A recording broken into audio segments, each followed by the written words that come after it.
La temporada de escalada está llegando a su fin ahora. Es una temporada muy corta, y supimos que un hombre de Arizona murió mientras escalaba el Everest durante esta temporada. 21 de mayo de 2026. En lo profundo de la zona de la muerte del Everest, un hombre de 53 años mira su reloj. Son las 5:30 p.m. Han pasado 3 horas y media desde el momento en que debería haber estado descendiendo hacia un lugar seguro. Su guía de Pioneer Adventures le dice, le advierte, le suplica que si intenta llegar a la cima ahora, podría costarle todo. Y él lo sabe. Exactamente hace un año, este mismo hombre llegó al campamento 3, se dio cuenta de que no se sentía bien y tomó la decisión inteligente de regresar a casa con vida. Pero hoy, después de estar atrapado durante 19 días, toma una decisión diferente. Una decisión increíble que desencadenará una pesadilla absoluta y dejará a su compañía de guías enfrentando una realidad horrible que ninguna empresa de expediciones quiere soportar. ¿Por qué un hombre cauteloso de repente ignoró todas las reglas para seguir escalando? ¿Y cómo un retraso de 19 días convirtió la temporada del Everest de 2026 en una trampa sofocante e inescapable? Desde un Sherpa veterano que murió antes de que sus crampones siquiera tocaran el hielo, hasta un hombre que sobrevivió a la zona de la muerte pero murió por culpa de sus lentes de sol. Las primeras muertes en el Everest de 2026 son casi increíbles. Bienvenidos al límite extremo.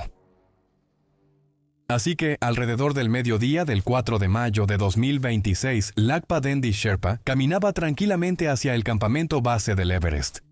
A sus 51 años, Lakpa no era un turista del Everest que buscaba tachar esta montaña de su lista. Escalar estaba en su ADN. Eso se debe a que nació en Gudel Solukhumbu, la misma región que ha producido a algunos de los mejores Sherpas del Everest.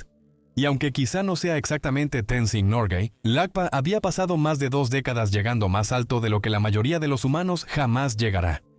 Había realizado 30 expediciones por Nepal desde 2001 y había estado en la cima del Makalu 6 veces.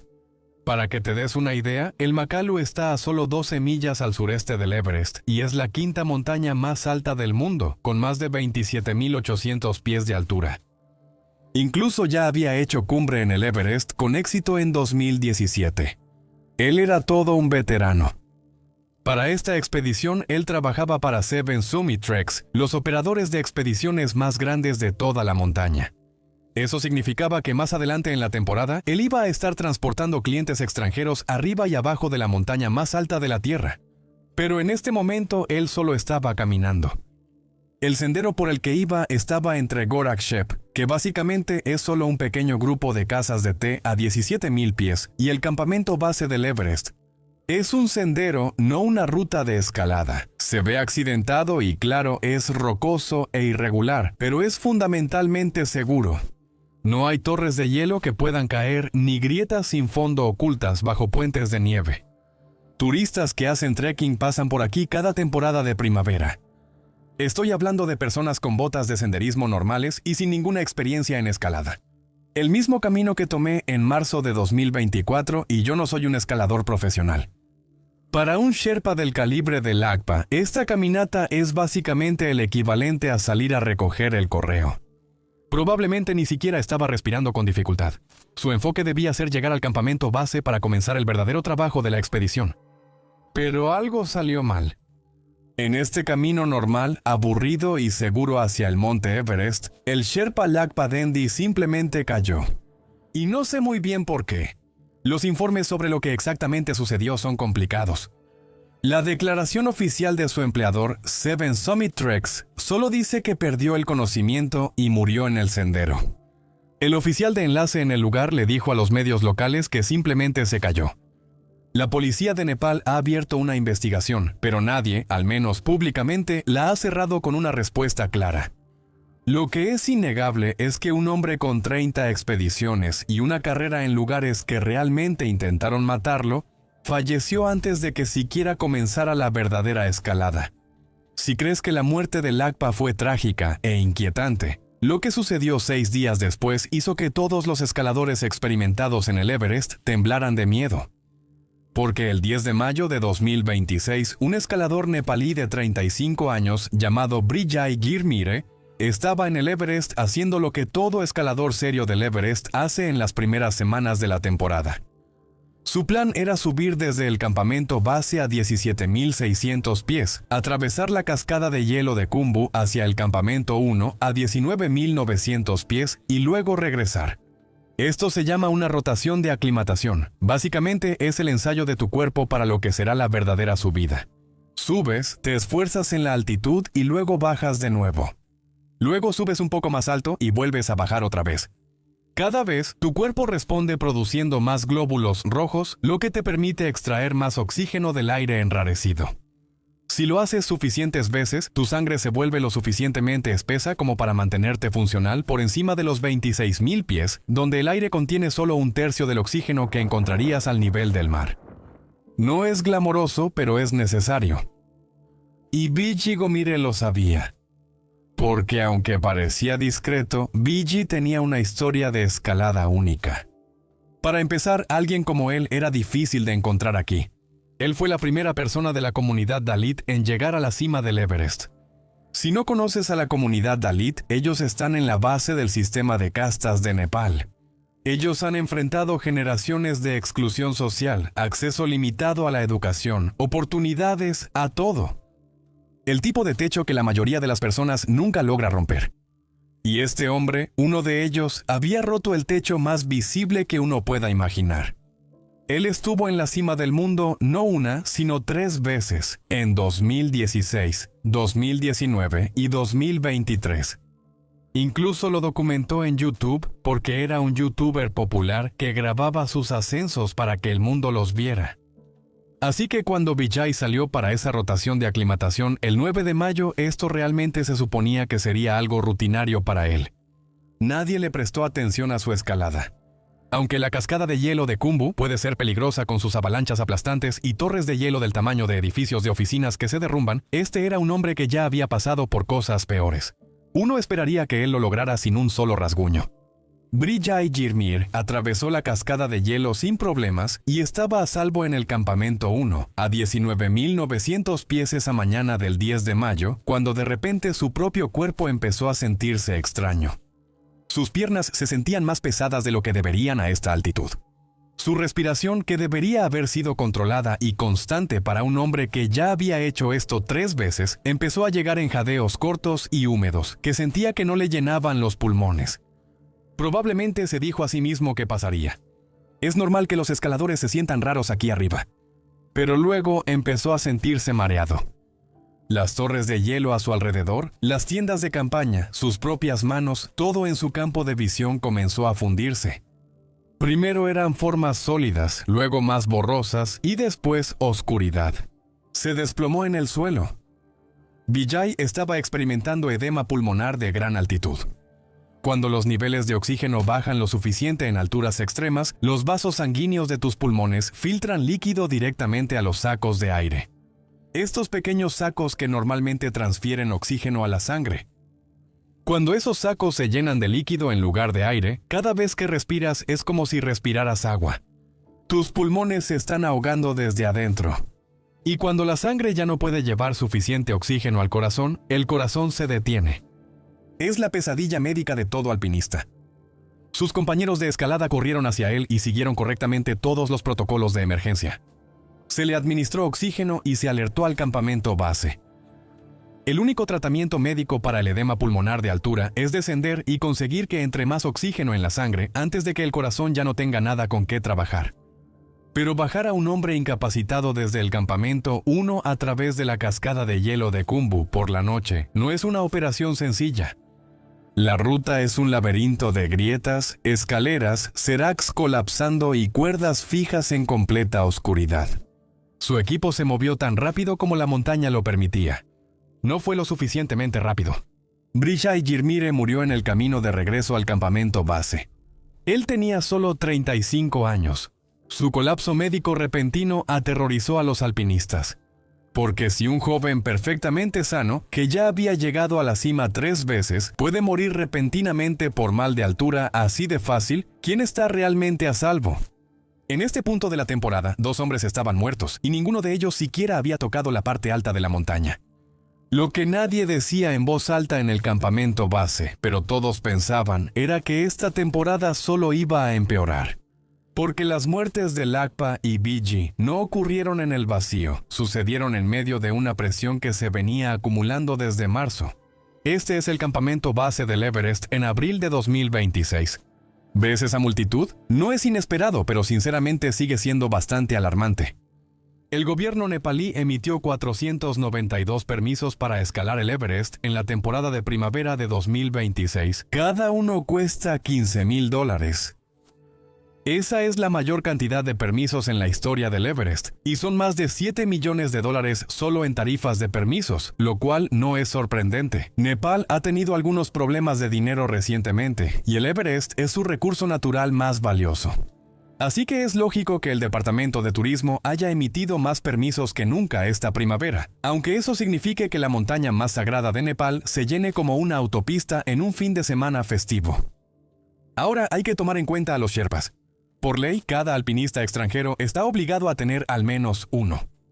La mayoría de los operadores premium usan 2, a veces 3 por cliente, lo que significa que la cantidad real de personas intentando subir una sola cuerda fija estaba acercándose a 1,000 personas en una montaña, todas canalizadas a través de una infraestructura que nunca había manejado un volumen ni remotamente parecido.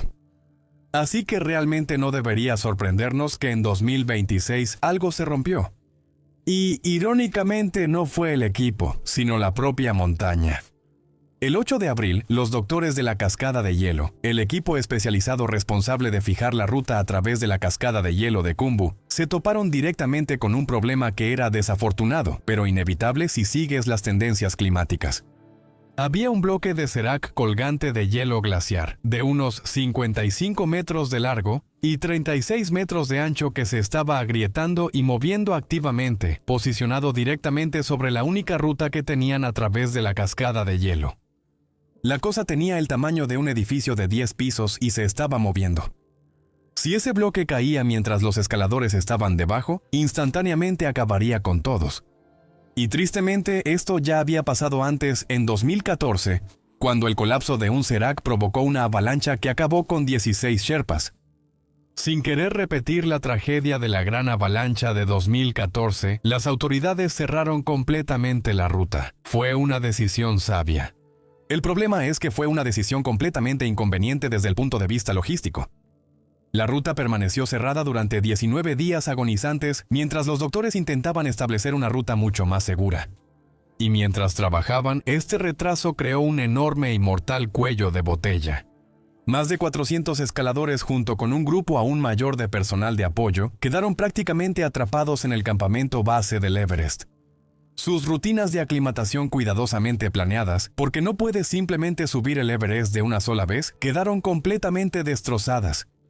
Solo estaban sentados ahí, consumiendo tiempo de expedición costoso, oxígeno y moral, mientras la estrecha ventana de buen clima que el Everest ofrece a regañadientes cada primavera pasaba de largo. Los líderes de la expedición rápidamente se apresuraron a adaptarse al retraso. Algunos enviaron a los clientes a picos cercanos para hacer trekking y mantenerse aclimatados. Otros simplemente esperaron, observando el serac en la pendiente sobre ellos y calculando cuánto tiempo estaban perdiendo. Pero, ¿por qué estaba ese serac ahí en primer lugar? Esa es la pregunta que hace que esta temporada sea realmente aterradora en un nivel que va más allá de 2026. En pocas palabras, el Everest se está derritiendo. Literalmente se está derritiendo.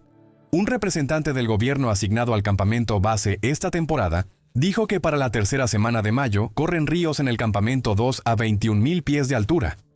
Eso es algo que simplemente no ocurría hace una generación. Lo que eso significa estructuralmente es que la congelación profunda que históricamente mantenía unido el glaciar Khumbu durante abril y hasta mayo está desapareciendo lentamente. El hielo y los seracs, que antes habrían estado completamente sólidos durante la temporada de escalada, ahora se están ablandando antes y más rápido. Las grietas predecibles ahora se están ensanchando. La estructura de las secciones inferiores de la montaña se está volviendo menos confiable cada año. Y nadie tiene una solución para eso, porque la solución requeriría arreglar el clima. El serac en realidad nunca se corrigió por sí mismo. Y aquí es donde la lógica del Everest moderno se vuelve profundamente inquietante. Durante 19 días, las autoridades le dijeron a todos que pararse bajo ese hielo agrietado era una misión suicida. Pero con la temporada al borde de un colapso financiero total, un equipo conjunto de doctores de la cascada de hielo y guías comerciales hizo exactamente lo que advirtieron a todos que no hicieran. Regresaron justo debajo del hielo restante, que seguía agrietándose, y forzaron un paso a través de él. El peligro no había cambiado, pero la desesperación sí. Los doctores de la cascada de hielo declararon que este desvío increíblemente arriesgado era transitable el 28 de abril. Las puertas se abrieron y 1000 personas, inquietas y retrasadas, empezaron a moverse todas al mismo tiempo. Así que tienes una montaña que es físicamente menos estable de lo que ha sido nunca durante una temporada de escalada. Tienes el grupo más grande de escaladores jamás reunido en sus laderas, y tienes un confinamiento de 19 días. Eso ha comprimido cada rotación de aclimatación, cada transporte de carga y cada intento de cumbre en una ventana ya de por sí increíblemente estrecha. Y en algún lugar dentro de todo ese caos, este joven de 20 años que lleva el nombre más famoso en la historia de los Sherpa, se estaba preparando para continuar el legado de su abuelo. Su nombre era Pura Tenzing Norgay. Era de Tang, un pequeño pueblo en el Khumbu, ubicado al oeste de Namche Bazaar, en Nepal. No es un lugar muy famoso según la mayoría de los estándares, pero en el mundo del montañismo de gran altitud, Tang ha producido más escaladores legendarios por milla cuadrada que casi cualquier otro lugar en la Tierra. Como Apa Sherpa, Mingma Sherpa y más famoso aún, un hombre a quien el mundo del alpinismo llamaba el leopardo de las nieves, Angrita Sherpa. Angrita era el abuelo de Phora y sinceramente uno de los Sherpas más duros que jamás haya existido. Entre 1983 y 1996, escaló el monte Everest 10 veces sin oxígeno suplementario. En 1987, Ang llegó a la cima del Everest en invierno sin oxígeno, en condiciones tan brutales que la mayoría de los alpinistas modernos ni siquiera lo intentan a pesar del equipo nuevo. Lo digo literalmente, la hazaña nunca se ha repetido. Guinness World Records certificó su ascenso como la escalada a mayor altitud del Everest jamás realizada sin oxígeno embotellado durante el invierno. Nepal le otorgó 2 honores nacionales y el mundo del alpinismo le dio un apodo, el Leopardo de las Nieves. Para cuando se retiró, el estatus de Angrita en los círculos de montañismo era el de un hombre cuyos pulmones y tolerancia al dolor parecían operar fuera de los límites humanos normales, y su linaje siguió escalando. Su hijo menor, Purang Nuru Sherpa, tuvo un hijo propio. Y ese niño, Purang Gyaltsen, estaba en esta montaña el 11 de mayo de 2026 tratando de hacerse un nombre propio. A diferencia de su padre, el camino de Purang hacia el alpinismo fue poco convencional. Antes de tocar una cuerda fija en el Everest, había estudiado como monje y pasado tiempo en un monasterio. No está del todo claro qué lo llevó a dejar esa vida y subir a la montaña. Algunas personas cercanas a él lo describirían más tarde como alguien callado, profundamente espiritual y con una disciplina poco común, incluso para los estándares de los Sherpas. Pero todo lo que trajo de la vida en el monasterio también lo llevó al trabajo en las alturas. Pasó una temporada guiando en Austria, adquiriendo experiencia técnica en terrenos europeos. Y en 2025, su primer año trabajando en el Everest, llegó a la cima a los 19 años. Se suponía que 2026 sería el año en que los nervios de una temporada de debut darían paso a la confianza de alguien que ya ha estado en la cima del mundo. La noche del 11 de mayo, Purang Gyaltsen estaba casi listo para otro ascenso rutinario por el Everest. Era parte de un equipo de Sherpas que transportaba cargas de suministros por la cara Lhotse hacia el campamento 3 para preparar todo para los clientes que ahora estaban desesperadamente retrasados. Este es el trabajo poco glamoroso, pero absolutamente esencial que hacen los Sherpas y que hace posibles las cumbres del Everest. Probablemente te estés preguntando por qué demonios estaba escalando de noche. Yo ciertamente me lo pregunté cuando me topé con esta historia. Escalar de noche en una pared de hielo casi vertical a 23,000 pies suena una locura. Pero lo curioso de la cara de Lhotse es que la noche es el momento más seguro para escalar. Cuando el sol pega en el hielo expuesto durante el día, la superficie se ablanda. La nieve que estaba completamente sólida a las 4 de la mañana se vuelve suelta e inestable al mediodía. Así que los sherpas que transportan cargas casi siempre lo hacen de noche. Es brutal, claro, pero es más seguro, o se supone que debería serlo. Fura y el equipo salieron del campamento 2 a las 7 p.m. Y a diferencia de lo que enfrentó Lakpa antes, la cara del Lhotse no es realmente un sendero para caminatas en absoluto. Es una pared de hielo azul inclinada en ángulos que pueden superar los 50 grados, tan dura como el concreto, y lo suficientemente fría como para quemar la piel expuesta en cuestión de segundos. Es como intentar escalar un rascacielos de vidrio congelado a 23.000 pies en completa oscuridad mientras respiras a través de un popote. A esa altitud, cada movimiento se vuelve mecánico. Engancha, da un paso, respira, repite. Un error ahí normalmente no termina en un tobillo torcido. Termina en una caída que no deja de acelerarse. Fura y los otros sherpas avanzaban lentamente hacia arriba en la oscuridad, bajo el resplandor de las linternas frontales que se reflejaban en el hielo. Cada uno de ellos llevaba cargas pesadas atadas a la espalda. Botellas de oxígeno, tiendas de campaña, cuerdas, estufas y comida. Escalaron durante horas.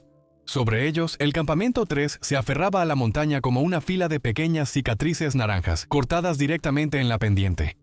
Debajo de ellos, el glaciar Khumbu desaparecía en la oscuridad. En algún momento, alrededor de las 11 de la noche, Furo llegó a uno de los puntos de anclaje de la cuerda fija en la cara del Lhotse. Para entender lo que sucedió después, necesitas comprender cómo funciona el sistema de cuerdas fijas. Antes de que cualquier cliente o sherpa intente escalar por encima del campamento base, un equipo especializado llamado los encargados de fijar las cuerdas va delante de todos los demás y físicamente instala pernos de anclaje en la roca y el hielo a intervalos a lo largo de toda la ruta. Luego pasan una cuerda estática gruesa a través de esos anclajes desde la base de la cara del Lhotse hasta el collado sur a 26.000 pies. Esa cuerda permanece ahí durante toda la temporada. No es un sistema de poleas, no te mueve a ningún lado. Lo que hace es darle a cada escalador en la montaña algo a lo que sujetarse, para que si se les resbalan los pies, no mueran. El dispositivo que usas para sujetarte a él se llama Humar. Es una abrazadera de metal que se bloquea en la cuerda y se desliza hacia arriba libremente, pero se aferra y se ajusta cuando recibe peso desde abajo. Lo sujetas a tu arnés con una cuerda corta y desde ese momento estás conectado directamente a la montaña. Un resbalón se convierte en un tirón y un orgullo herido. Sin eso, ese mismo resbalón se convierte en una caída por unas 50 grados a 23.000 pies de altura. Cada escalador en la cara Lhotse esa noche estaba asegurado al principio, pero aquí está el único problema inevitable con el sistema de cuerdas fijas. La cuerda está anclada a la montaña a intervalos regulares, y cada vez que un escalador llega a uno de esos pernos de anclaje, tiene que realizar la misma pequeña secuencia de acciones. Desengancha el Humar de la cuerda debajo del anclaje, muévelo por encima del anclaje y vuelve a engancharlo. Todo el proceso toma 3 segundos, quizá 4 si tus guantes son gruesos y tus dedos están lentos por el frío. Los escaladores lo hacen docenas de veces en una sola subida, cientos de veces durante toda una expedición. Se vuelve memoria muscular. Pero durante esos 3 o 4 segundos, entre el momento en que te desencadenas debajo del anclaje y el momento en que te vuelves a encadenar arriba de él, no estás sujeto a nada. La cuerda está justo ahí. Tu arnés está justo ahí. Pero no están conectados entre sí. Si tus pies salen por esa ventana, no hay nada que te detenga hasta donde la montaña quiera llevarte. Y en algún momento de esa noche, a las 11 p.m., Fura llegó a un punto de anclaje. Desenganchó su cuerda durante 3, quizá 4 segundos. Estaba tan desprotegido como un hombre parado sobre ese hielo sin ningún equipo. Todo lo que tenía que hacer era volver a engancharse al anclaje y estaría a salvo de nuevo. Pero en ese momento, en ese preciso instante en la oscuridad, con una mochila cargada en la espalda, Fura perdió el equilibrio. Aunque nadie sabe exactamente qué pasó en la oscuridad esa noche, aquí es donde la falla fatal del sistema de cuerdas fijas se hizo evidente. Se precipitó por la cara de la montaña. Fura cayó aproximadamente 400 metros por la montaña y terminó en una grieta entre los campamentos 2 y 3. Sus compañeros, los hombres que habían salido del campamento 2 con él 4 horas antes y que habían estado escalando la misma pared, solo pudieron mirar impotentes a la luz de sus linternas frontales mientras caía. No pudieron hacer nada. Cuando finalmente se detuvo, ellos fueron tras él. En medio de la noche, a esa altitud, esos hombres descendieron a esa grieta para encontrarlo. No creo que existan palabras para describir lo increíblemente valiente que fue esto. Lograron extraer físicamente su cuerpo de la grieta y le brindaron primeros auxilios, pero ya era demasiado tarde. El trauma sufrido durante la caída era incompatible con la vida. Fue declarado muerto en el lugar. El equipo lo bajó hasta el campamento 2 y un helicóptero vino por él al amanecer. Así, el nieto del leopardo de las nieves se fue, y los alpinistas ni siquiera tuvieron la oportunidad de intentar llegar a la cima. Honestamente, para mediados de mayo de 2026, esta temporada en el Everest parecía un desastre total. 3 profesionales nativos estaban muertos. La ruta había estado cerrada durante 19 días y nadie, ni una sola persona, había llegado a la cima debido a las condiciones climáticas después de que se abrió la ruta. Si alguna vez se iba a intentar llegar a la cima, sería un intento extremadamente apresurado. Y cualquiera que sepa algo sobre la larga y oscura historia del Everest con el caos, sabe que un intento de cumbre concurrido en el Everest es una línea de muerte esperando a suceder. Y para 2 alpinistas, así fue. Pero llegaremos a eso más adelante. Me pregunto si en este punto alguien se detuvo a preguntar si la montaña ya había dado su respuesta, porque el Everest tiene este extraño patrón que se repite una y otra vez a lo largo de la historia. Cuanta más presión se acumula en la ruta, más parece la montaña castigar la urgencia. El retraso crea cuellos de botella. Los cuellos de botella generan desesperación. La desesperación hace que las personas ignoren señales de advertencia que normalmente respetarían a menor altitud.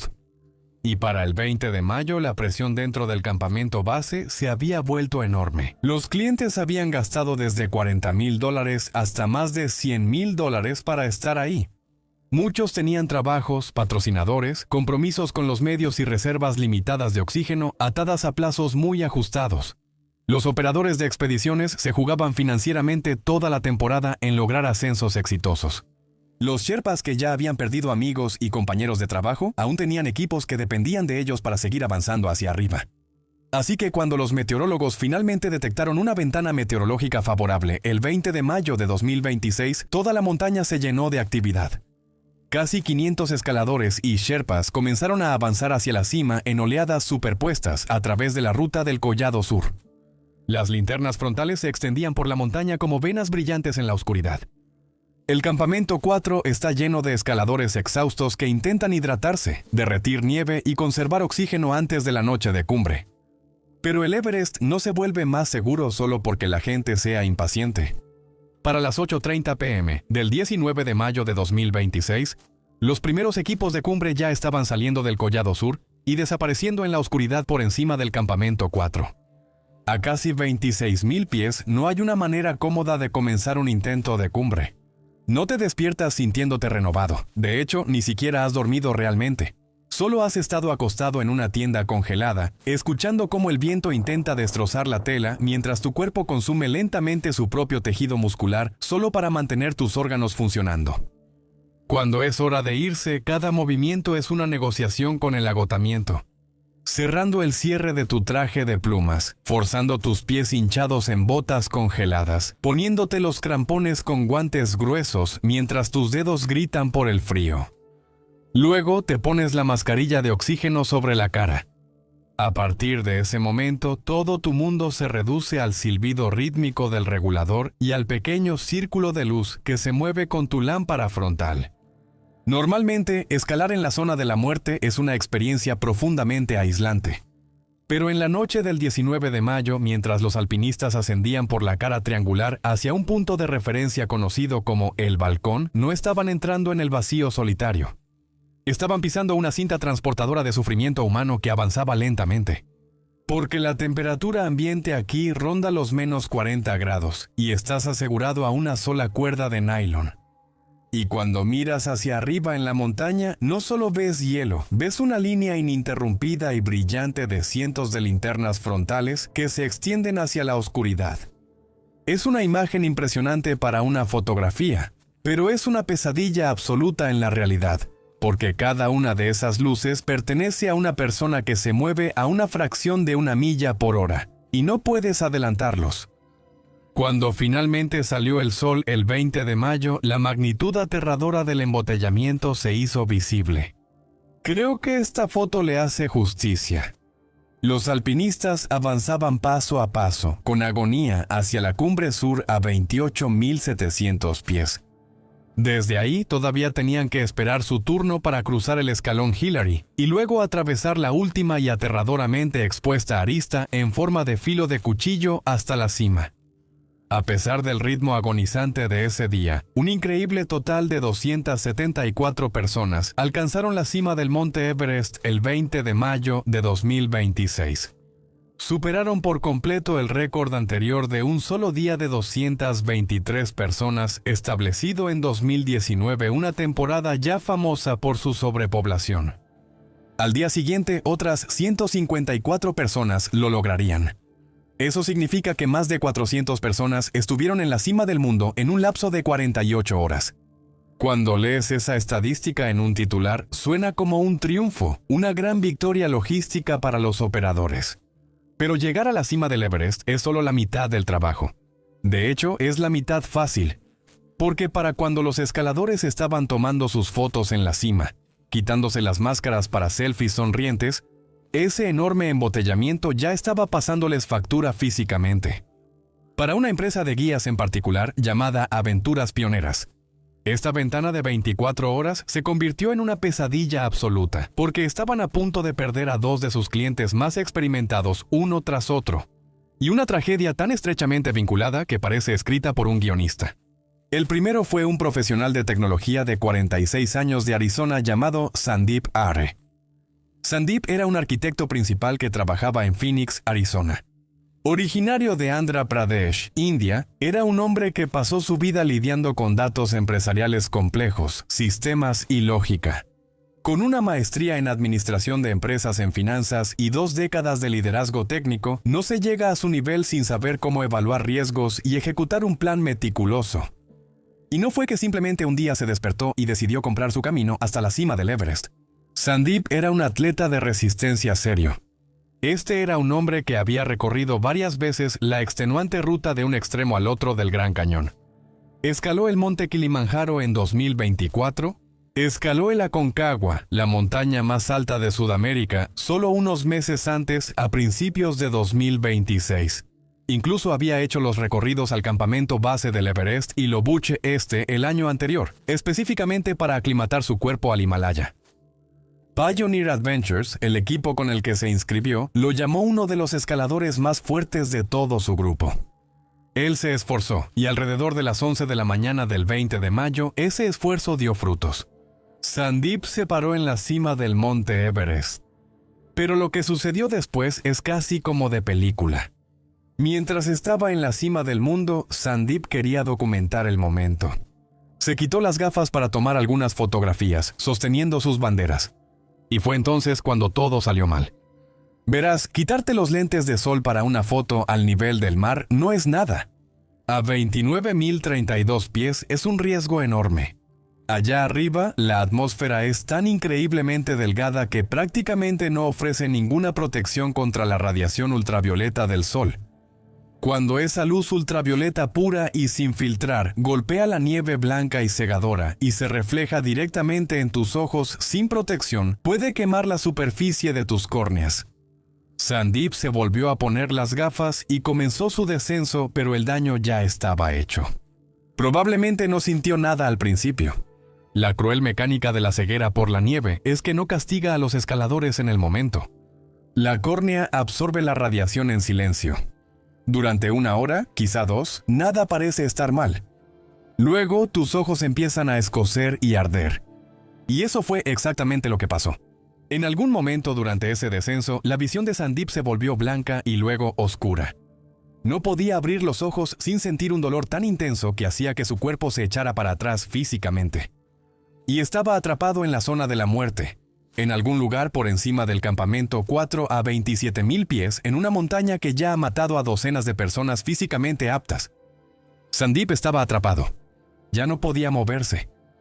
Y como su descenso se detuvo, su cuerpo se vio obligado a pasar aún más tiempo en la zona de la muerte a 29,000 pies. La exposición prolongada, sumada a los enormes atascos que soportó en el ascenso, provocó edema cerebral de gran altitud, JAC. El líquido comenzó a acumularse en su cerebro, haciendo que se hinchara contra su cráneo. Él se estaba muriendo allá arriba, y no había manera de que pudiera salvarse a sí mismo.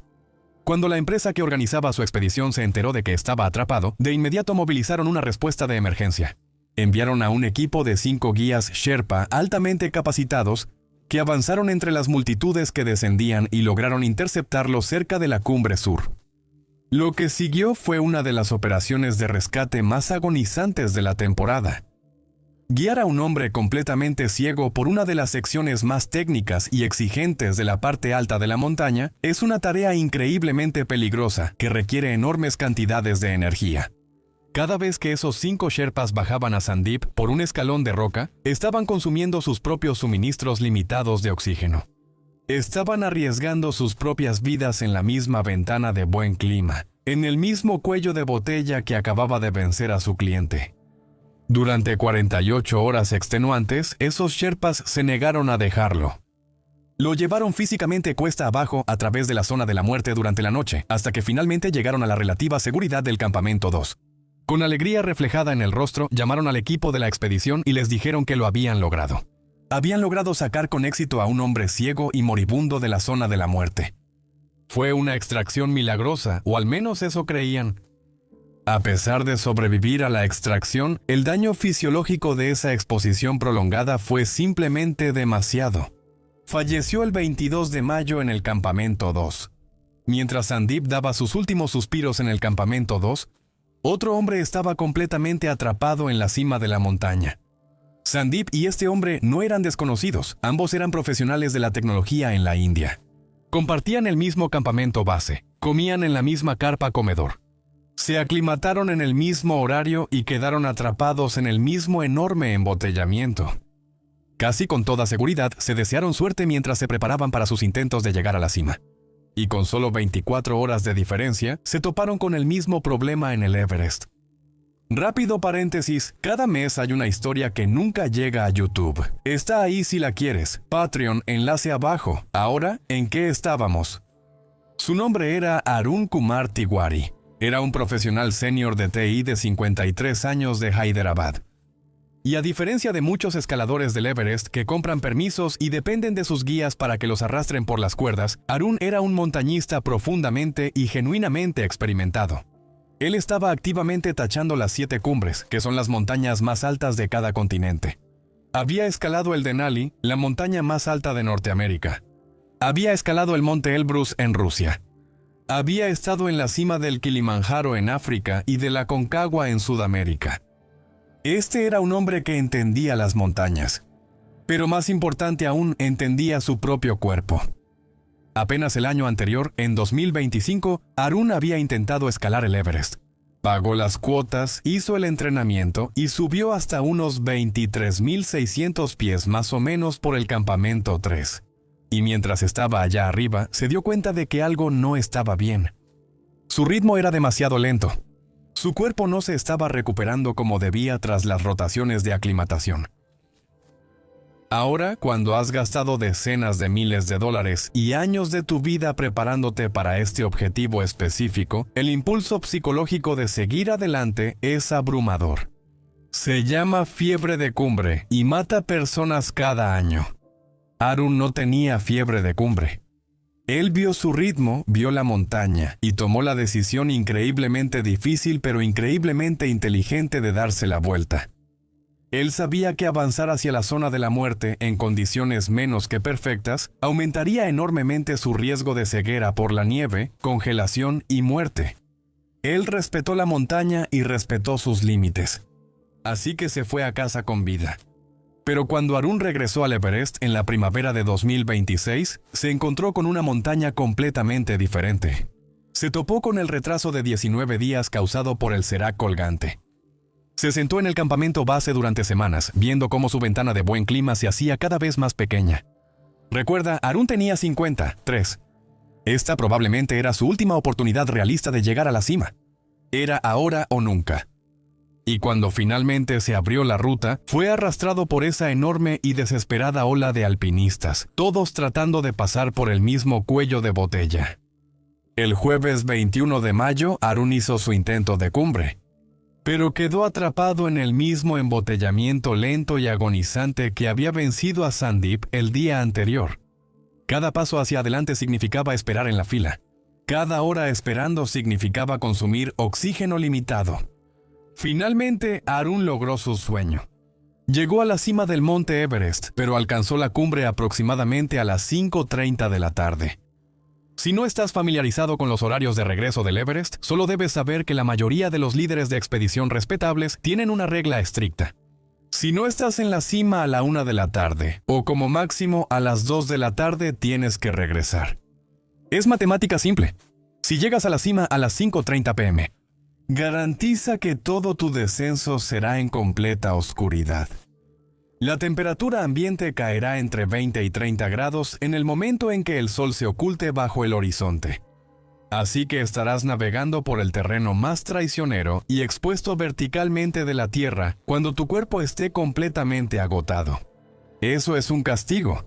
Así que quizá te preguntes, si la hora de regreso es una regla tan estricta, ¿por qué su guía Sherpa no simplemente lo obligó a regresar? Bueno, la verdad es que casi seguro que sí lo hicieron. Pero los Sherpas son guías, no policías de montaña. Cuando un cliente que ha pagado decenas de miles de dólares se obsesiona con llegar a la cima y se niega rotundamente a regresar, un guía no puede simplemente sujetarlo a la fuerza y arrastrarlo montaña abajo. Cualquiera que haya sido el impulso desesperado que llevó a un hombre cauteloso como Arun a mirar a sus guías a los ojos, ignorar la hora de regreso y seguir subiendo hasta la tarde, le costó todo. Cuando el sol se puso y la temperatura bajó, Arun comenzó su descenso, acompañado por un experimentado guía Sherpa de Pioneer Adventures. Encendieron sus linternas frontales. El cansancio que sentían era profundo. Para ese momento llevaba más de 16 horas subiendo. Y cuando se acercó al escalón Hillary, su cuerpo finalmente se rindió. Recuerda, el escalón Hillary es una pared vertical de 12 metros de roca y hielo dentado, ubicada a 8.748 metros de altura. Subirlo es difícil. Bajarlo en la oscuridad de espaldas, usando crampones y una máscara de oxígeno, es aterrador. Justo cerca de este obstáculo, Arun comenzó a vomitar sangre. Así es como se ve el edema pulmonar de gran altitud a 28.700 pies en la oscuridad. El líquido que había estado inundando silenciosamente sus pulmones había llegado a un punto en el que su cuerpo intentaba expulsarlo de la única manera posible.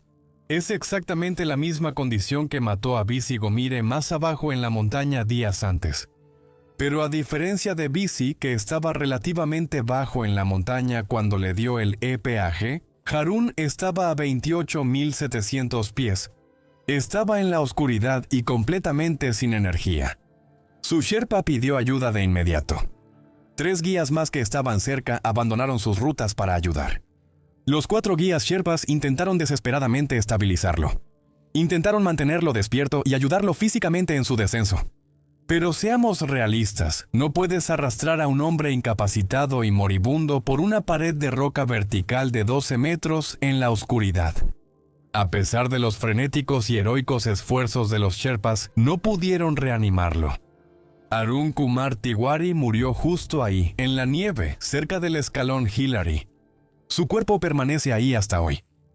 Recuperar un cuerpo del escalón Hillary es una de las operaciones más complejas y extremadamente peligrosas del mundo.